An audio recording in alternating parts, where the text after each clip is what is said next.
Despite what you may have heard about crossovers taking over the world, compact sedans are still popular and pretty important. They're affordable, efficient, and practical forms of everyday transportation.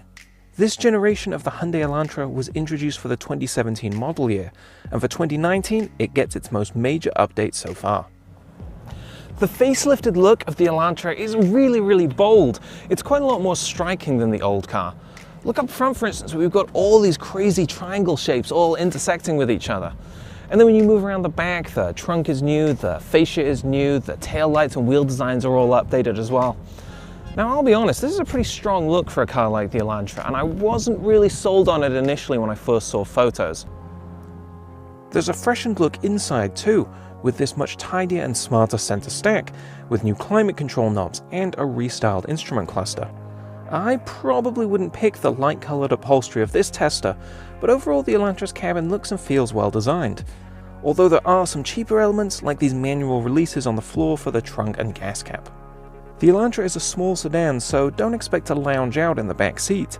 Most adults will be fine back there, but it's worth noting that by the numbers, you get about 2 inches less rear legroom than in a Honda Civic or a Volkswagen Jetta. And at 14.4 cubic feet, trunk space in this small sedan is very good for the class, but again, not quite as roomy as the TARDIS-like Civic and the Nissan Sentra. The Elantra drives pretty well overall, with calm and kind of unremarkable road manners. Its 2-litre inline-4 engine has 147 horsepower and 132 pound-feet of torque, so there's not a whole lot of excitement from behind the wheel. But the engine is pretty quiet and the 6-speed automatic transmission shifts pretty smoothly, which is kind of what you want in a car like this. The only real downsides are that it's a little bit loud on the highway and the ride is perhaps a little floatier than I'd like, but it's nothing untoward for a car in this segment or price range. A decade ago, economy cars like this didn't come with many features at all, but that couldn't be further from the truth in 2019. I'm driving the Elantra's top trim level, the Limited, and on top of that we've got the Ultimate package.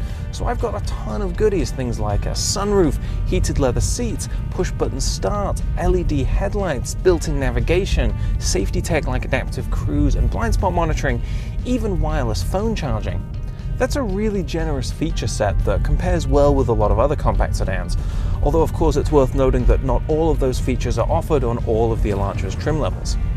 Infotainment technology is also really good in the Elantra. Every model except for the base SE trim level comes standard with a 7-inch touchscreen, and an 8-inch touchscreen like in this car is optional.